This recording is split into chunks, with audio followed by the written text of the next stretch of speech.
Hollywood has seen its share of tragic endings. But this one wasn't whispered about behind cocktail glasses in Beverly Hills. It didn't involve a lover's quarrel, a studio cover-up, or the usual demons of drink and pills. No, this one was something else. Something darker. It wasn't scandal.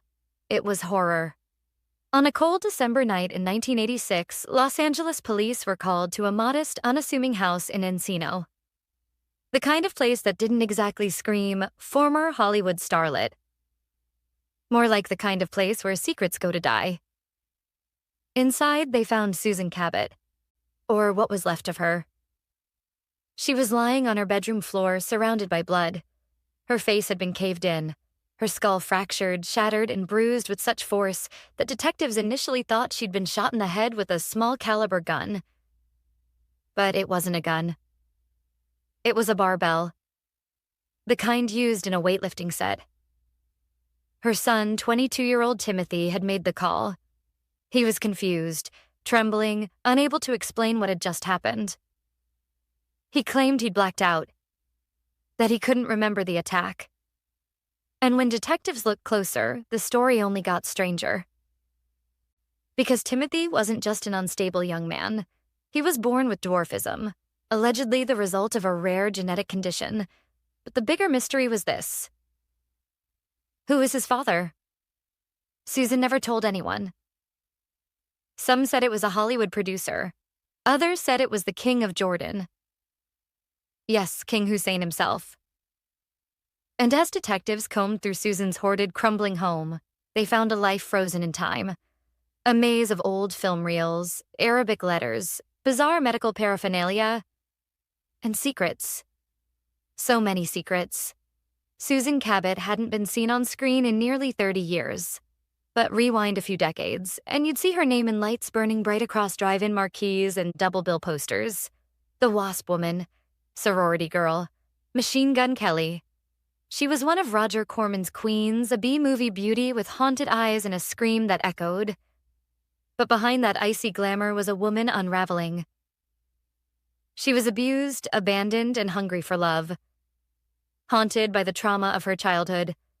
Obsessed with beauty, secrecy, and control. And slowly driven to madness. This is not just the story of a cult horror actress.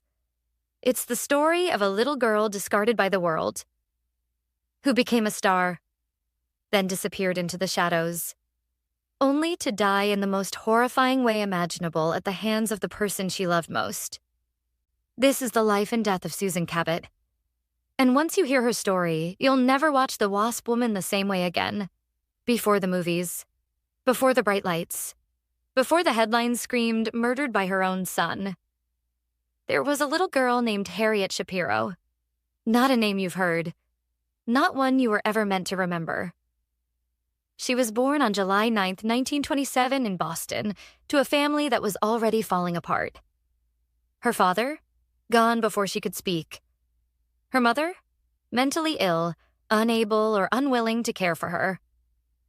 And so, at just 4 years old, little Harriet was sent away, passed off to a foster home in the Bronx. Then another, and another. She wasn't adopted. She was warehoused. Like so many Depression-era kids, she fell through the cracks raised by strangers, shuffled between group homes, and locked away in overcrowded orphanages where discipline came fast and affection never came at all. She was small, sickly, and withdrawn. The other girls called her spooky, and she was in a way. She would talk to herself, hide under her bed, sit alone sketching pictures of women in long, glittering dresses, film starlets, queens, goddesses. Anyone but herself. Because that little girl didn't want to be Harriet Shapiro. She wanted to disappear. And become someone else. By the time she hit her teens, Harriet had developed a vivid imagination and a fierce hunger for escape. She buried herself in books and old movies, slipping into fantasy every chance she got. She loved the cinema not just for its stories, but because the theater was dark. No one looked at her in the dark. At 16, she ran away from her last foster home, moved into a cramped apartment in Manhattan, worked as an illustrator by day, sketching children's books and soap ads, and took night classes when she could afford them. But it was acting that pulled at her. On tiny off-Broadway stages and in backroom cabarets, she began to perform. Always dramatic. Always too much for the role. Audiences were unsettled by her intensity. She wasn't the typical ingenue. She was magnetic and just a little off. Exactly the kind of woman Hollywood didn't know it needed yet. In the late 1940s, someone noticed. A talent scout, maybe. Or a studio executive with an eye for something strange. She was invited to screen test. But Harriet Shapiro didn't sound glamorous. It didn't roll off the tongue. So she buried the name, buried the girl who'd lived in orphanages and nightmares and reinvented herself. She became Susan Cabot. Dark-haired, voluptuous, mysterious. A name that could belong to someone. Someone people looked at. Someone people wanted. Someone who didn't need anyone. But the truth? She still was Harriet. Always would be. A child trapped in a woman's body, terrified of being abandoned again. And when Hollywood finally came calling, she opened the door wide, not realizing it would let the monsters in too. By the end of the 1940s, Susan Cabot had shed every trace of the forgotten girl she once was. The name, Harriet Shapiro, with all its weight, the orphanages, the abuse, the loneliness, was buried deep beneath layers of lipstick, curls, and carefully constructed mystery. In her place stood Susan, sultry, sharp-eyed, and quietly magnetic. A woman who walked into rooms with the kind of presence that made casting agents pause mid-sentence. She didn't have the look of the all-American sweetheart. She was too dark, too intense, too foreign in her aura. But that uniqueness worked in her favor. Hollywood, hungry for the exotic and the unusual in the wake of World War II, opened its gates just wide enough for her to slip through. Her first roles were forgettable. She played nameless maids, nurses, secretaries. Blink and you'd miss her. But Susan was smart. She knew the camera liked her face, and more importantly, she knew how to make her roles feel larger than they were. Even in throwaway parts, she stood out not because she was flashy, but because she was fully present. When she looked into the lens, it didn't feel like acting. It felt like a dare. Eventually, Universal International took notice and signed her to a contract. It was the kind of studio deal that made stars overnight, or ruined them slowly. For Susan, it was both. Her breakout came not from a prestige drama, but from the low-budget world of B-movies. Westerns, thrillers, and horror flicks churned out to fill double features. It wasn't glamorous, but it was work. And in the 1950s, work meant survival. She starred opposite Rock Hudson in Tomahawk, but even then, her presence was eerie, simmering with a quiet sadness. Something about her on screen never looked entirely at ease. That wasn't a weakness. It was a weapon. That tension became her signature. In Son of Ali Baba, The Battle at Apache Pass, and Gunsmoke, she played the exotic temptress, the doomed beauty, the outsider roles written by white men who couldn't imagine a woman like her having an inner life. But Susan gave them one anyway. She breathed mood and depth into every scene, often outacting the male leads. Audiences noticed. Her career began to accelerate, but her personal life remained a mystery. She kept mostly to herself, eschewing the studio parties and gossip columns. But behind that curtain of privacy, there was already something strange unfolding. She began a relationship with someone no one expected. King Hussein of Jordan. Yes, the King Hussein. They met during his visit to the U.S., and according to multiple sources, their relationship lasted years, hidden from the press and even from some of her closest friends. Some claimed it was a passionate affair. Others said she was nothing more than a secret mistress, kept out of sight and out of reach from royal scandal. What they did agree on was this: the relationship changed her. She became more secretive, more withdrawn, more controlling over what little information about her life slipped out. She didn't just reinvent herself for Hollywood, she began building a private world where she could control the narrative completely. That need for control would soon become an obsession. And by the mid-1950s, as the roles began drying up and the phone calls came less often, Susan didn't just fear irrelevance, she feared exposure. Who she really was, where she came from, who she'd been with, what she was hiding. She'd built a fragile kingdom of beauty and illusion, and cracks were beginning to show. Next came the horror films, and with them, the perfect place to hide in plain sight. By the mid-1950s, Susan Cabot was no longer auditioning for ingenue roles. Hollywood had a short memory and an even shorter tolerance for actresses who aged out of their innocence. She was in her late 20s, still stunning, but no longer the fresh face Universal was selling. The studio quietly dropped her. For many women in Hollywood, that would have been the end. But Susan wasn't like the others. She wasn't chasing fame. She was chasing survival, control, identity. And she'd learned something crucial in those early years. Prestige didn't matter. Presence did. That's when Roger Corman came calling. Corman, the low-budget king of Hollywood's underworld, was a master of turning small budgets into big profits. He didn't need perfection. He needed actors who could hold the screen, even while reciting absurd lines about giant crabs or alien invasions. He needed someone who could make a $50,000 picture look like $1 million fever dream. He needed Susan Cabot. Her first major role under Corman was Machine Gun Kelly, 1958, opposite a young Charles Bronson. The film was gritty, violent, and better than it had any right to be.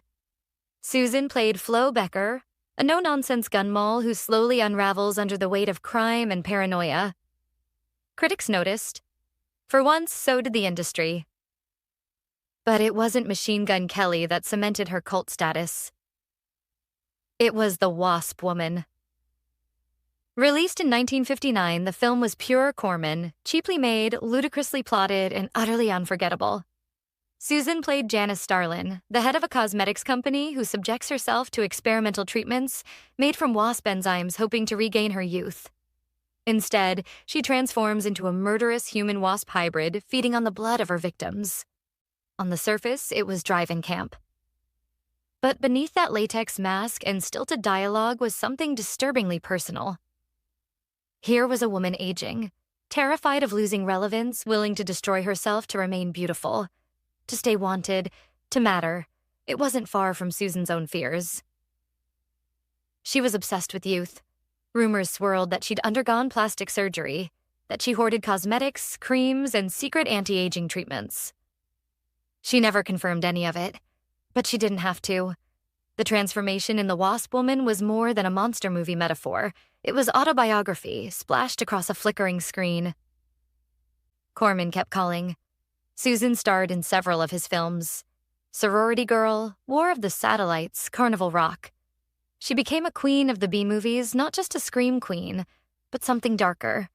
There was a haunted quality in her performances. She didn't play victims. She played women who were already doomed. Fans loved her. Critics didn't quite know what to make of her. The press dubbed her enigmatic. She gave few interviews. She never smiled unless the camera demanded it, and no one could pin her down. There were whispers of breakdowns, of temper tantrums on set, of long, silent brooding in her dressing room. But the roles kept coming, and Susan kept saying yes. Then, just as quickly as she'd risen, she vanished. No farewell tour, no retirement announcement. She simply stopped appearing on screen after 1960. Hollywood didn't ask questions. And Susan didn't offer answers. She retreated into her home in Encino, a quiet, overgrown place where no one knew what was happening behind the closed doors. But those who did get close noticed something had changed. The queen of B-movies had become a recluse. And the mask of glamour she'd spent years perfecting? It was starting to crack. When Susan Cabot disappeared from the screen in 1960, most assumed she'd quietly retired. Maybe she got married. Maybe she moved away. Maybe she just got tired of the grind. None of that was true. She wasn't done with Hollywood. Hollywood was done with her. The phone stopped ringing, the scripts dried up. Age, mental illness, and an industry that had no use for complicated women had shut the door without warning. And Susan didn't know how to handle the silence. She withdrew into her Encino home, a modest, ivy-choked Spanish-style house on a quiet street. At first, she told friends she was just taking a break. Then she stopped seeing friends altogether. But while her career had stalled, something else was brewing behind the scenes. something that would define the rest of her life. She was in a secret relationship with a wealthy industrialist named Michael Roman. He was married, older, powerful. Their affair wasn't public, and neither was the child that came from it. In 1964, at the age of 37, Susan gave birth to a son. She named him Timothy. The details surrounding his birth were hazy from the start. Some sources claimed he was adopted. Others insisted he was her biological child, though she never revealed the identity of the father. She told friends and reporters conflicting stories. Sometimes he was the child of an Israeli freedom fighter, other times the result of a tryst with royalty. The truth was more tragic than glamorous. Timothy was born with dwarfism and a host of serious medical complications, including a hormonal condition that would require lifelong treatments. Susan refused to institutionalize him, as some doctors advised. She vowed to care for him herself completely, obsessively, and alone. And that's what she did. But her version of care was rooted in fear. She became hyperprotective, paranoid, and increasingly unstable. She rarely left the house. She rarely let Timothy leave the house. She isolated him from other children and even from adults, fearing that the world would mock or harm him. She homeschooled him, monitored his every move, and tightly controlled what information ever got out about their lives. She became addicted to secrecy, and the longer she stayed out of the spotlight, the more tangled her inner world became. Still, the money had to come from somewhere. Michael Roman, the wealthy lover, provided financial support under the table. When he died in 1969, that support abruptly ended. Susan, used to living off the grid but with a certain lifestyle, panicked. She sued Roman's estate, claiming he had promised to care for her and Timothy for life. The lawsuit dragged on, and while some sources say she received a quiet settlement, it wasn't enough to maintain the illusion of comfort she'd tried so desperately to preserve. By the 1970s, her world had shrunk to the walls of that house. The glamour was gone. The wigs she wore them constantly now were increasingly disheveled. Her mental health deteriorated. There were reports of hallucinations, manic episodes, and erratic behavior. She kept Timothy close at all times, but her grip was suffocating. He loved her. He also feared her. Neighbors rarely saw either of them. When they did, it was unnerving. Timothy, short and pale with a boyish face frozen in time by medical treatments, would trail behind his mother like a ghost. There were whispers of screaming matches in the night, of Susan raging at invisible enemies, of furniture being thrown. Police were called more than once, but nothing ever stuck. Susan was still clinging to her identity as a star, even if no one else remembered. She'd show visitors old headshots, magazines, fan letters. She'd call herself the one who could have been huge, but her eyes would flicker with something else. Regret, madness, a quiet, suffocating dread. She wasn't living in obscurity. She was drowning in it. And Timothy, sweet, quiet, brilliant Timothy, was sinking right alongside her. What came next would shock even the few who still remembered her name. By the time 1986 arrived, no one in Hollywood was talking about Susan Cabot anymore. She was a relic of a forgotten era, a face buried in the shadows of drive-in nostalgia. But inside that ivy-covered house in Encino, her story wasn't over. It was spiraling toward a grotesque and heartbreaking conclusion. Susan was no longer just reclusive, she was unraveling. Friends who dared visit were shocked by what they saw. The house was cluttered, dimly lit, and oppressive. The windows were always covered, the phone often disconnected. There were locks on doors that led nowhere. Strange whispers about surveillance devices, government plots, even mind control seeped from Susan's lips during her more lucid conversations.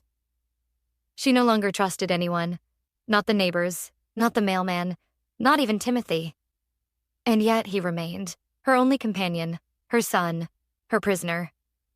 Timothy was 22 years old now, but he looked much younger due to his hormonal condition. He'd lived almost his entire life inside that house, under her constant control. He was intelligent, soft-spoken, and deeply conflicted, the product of love twisted into suffocation. He tried to care for her as she declined.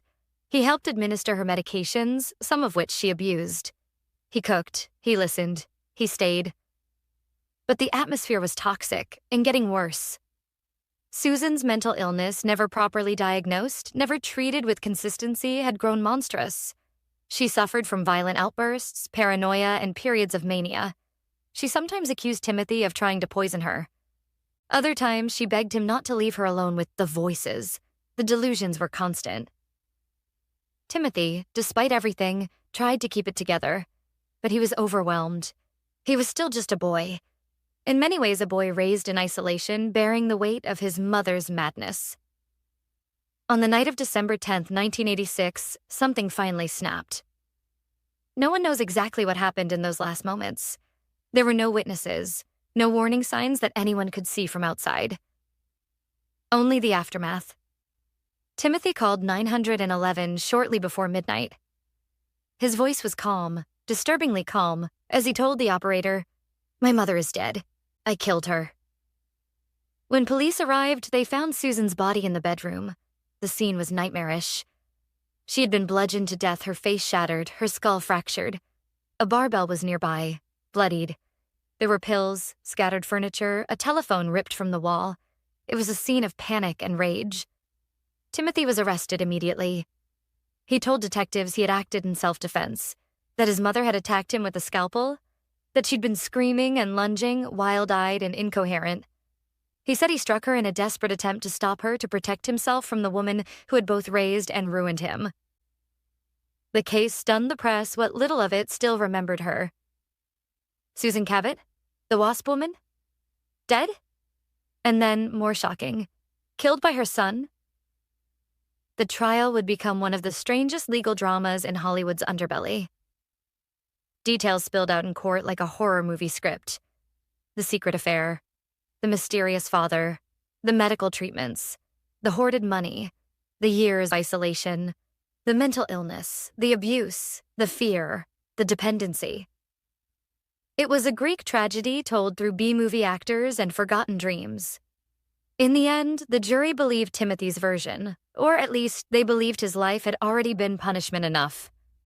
He was convicted of involuntary manslaughter and received a suspended sentence. No prison time, just 5 years probation and mandatory therapy. The judge called the case a tragedy in every sense of the word. And then it was over. Susan Cabot was buried in an unmarked grave. There was no fanfare, no red carpet, no co-stars sending flowers. Just silence. And Timothy? He vanished from public view, a ghost shaped by a lifetime of shadows. The woman who once dreamed of stardom, who had lovers from palaces and studios, who dared to stand out in a town built on sameness, had become a cautionary tale whispered in cult cinema circles.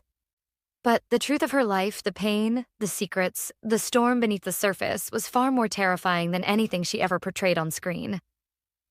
Today, Susan Cabot is remembered not for the shimmering promise she once carried, but for the grotesque way her life ended. Her name exists mostly in whispers on cult horror message boards, in midnight screenings of The Wasp Woman, and in crime documentaries that treat her death as a bizarre footnote to Hollywood's stranger history. But if you look closer, her story is more than just a tabloid tragedy. It's the story of a woman who tried to play by the rules of fame, only to be devoured by the very machine she hoped would save her. She was a starlet without a safety net, a woman with childhood trauma, untreated mental illness, and a desperate need to be loved in a town that feeds on broken people and forgets them just as quickly. She fought to be seen, to be desired, to be somebody. And when that spotlight faded, she didn't just disappear. She unraveled. Her legacy is complicated. On one hand, she's a cult icon immortalized in B-movie fame as the glamorous, tragic wasp woman who drank youth serum and became a monster. On the other hand, she's a cautionary tale about what happens when the world stops looking and you're left screaming into the dark. Even the details of her life remain murky, full of contradictions, aliases, and vanishing truths. She rewrote her own backstory so many times that even the facts feel like fiction. And perhaps that was the point. Maybe Susan Cabot wasn't trying to be remembered. Maybe she was just trying to survive. But in the end, she became unforgettable, not for her beauty, not for her roles, but for the aching sadness of a life that never got the fairy tale ending it deserved. And somewhere out there, Timothy still lives in the aftermath of it all. The boy who never had a chance to be just a boy, carrying the weight of a story that never really belonged to him. In Hollywood, legends are born on camera, but the darkest ones? They die off screen.